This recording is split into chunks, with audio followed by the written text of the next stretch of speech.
ಆಮೇಲೆ ಅವರಿಗೆ ಯಾವಾಗ್ಲೂ ಇನ್ನೊಂದು ಏನಂದರೆ, ಅವರಿಗೆ ನಮಗೆ ಬುದ್ಧಿ ಬಂದಾಗಿಂದ ನೋಡಿದ್ದೀವಿ, ಅವ್ರಿಗೆ ತುಂಬ ಇಷ್ಟವಾದ್ದು ಅಂದರೆ ಮಲ್ಲಿಗೆ ಹೂವೊಂದು, ಸಂಪಿಗೆ ಒಂದೆರಡು ತುಂಬ ಇಷ್ಟಪಡೋರು ಅವರು. ಅವ್ರಿಗೆ ದಿನ ನಾವು ನೋಡ್ದಂಗೆ. ಆಮೇಲೆ ಅವ್ರಿಗೊಂದು ರೇಷ್ಮೆ ಸೀರೆ ಇಷ್ಟ. ಏನಕ್ಕೆ ಅಂದರೆ, ಅದು ಹೊಳೆನರಸೀಪುರದಲ್ಲಿ ಹೆಚ್ಚಿನ ನಾವಿದ್ದಿದ್ದು ಬ್ರಾಹ್ಮಣರಿದ್ದ ಕಡೆಯಲ್ಲೇ ಅದು ನೋಡಿ ಅಭ್ಯಾಸ ಆಗಿ ಅವ್ರಿಗೆ ಅದೊಂದು ಮಡಿದೊಂದು ಮನಸ್ಸಿಗೆ ತುಂಬ ಇತ್ತು. ಯಾಕೆಂದರೆ ನಾವೆಲ್ಲ ಪ್ಯೂರ್ ವೆಜಿಟೇರಿಯನ್ನೇ, ಹೆಣ್ಣು ಮಕ್ಕಳು ನಾನು ಹೇಳ್ತಿರೋದು. ಅವ್ರಿಗೆ ಅದು ಇದ್ದಿದ್ದರಿಂದ ಅವ್ರೇನು ಮಾಡೋರು, ಬೆಳಗ್ಗೆ ರೇಷ್ಮೆ ಸೀರೆ ಉಟ್ಟರೆ ತಲೆಗೆ ಅವರೊಂದು ಸ್ನಾನ ಆದ ತಕ್ಷಣ ತಲೆಯಲ್ಲಿ ಅವ್ರಿಗೊಂದು ಯಾವಾಗಲೂ ಹೂವು ಇರಲೇಬೇಕಿತ್ತು.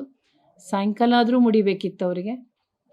ಆಗಿಂದನೂ ಅವ್ರಿಗೆ ಹೂವು ಕುಂಕುಮ ಭಾರಿ ಇಂಪಾರ್ಟೆಂಟ್. ಯಾರು ಎಷ್ಟೇ ಏನೇ ಹೇಳಿದ್ರು ಅದ್ರ ಬಗ್ಗೆ ತುಂಬ ಗಮನ ಇಟ್ಕೊಳ್ತಿದ್ದಲ್ದಲೇ ಸಾಯಂಕಾಲ ಆದ ತಕ್ಷಣ ನಮ್ಗಳಿಗೂ ಅರಿಶಿನ ಕುಂಕುಮ ಇಟ್ಕೋಬೇಕು, ಮೊದಲು ಮುಖ ತೊಳ್ಕೊಂಬನ್ನಿ ಅಂಥೇಳಿ ಅದ್ರ ಅಭ್ಯಾಸ ಇತ್ತು.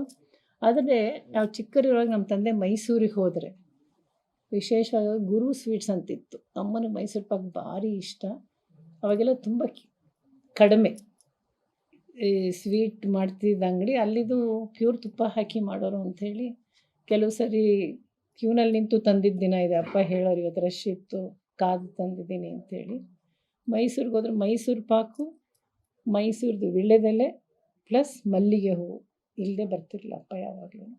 ಅವ್ರು ಎಷ್ಟೇ ಬ್ಯುಸಿ ಇದ್ರೂ ಮನೆಗೆ ತಂದು ಅಮ್ಮಂಗೆ ಕೊಡೋರು.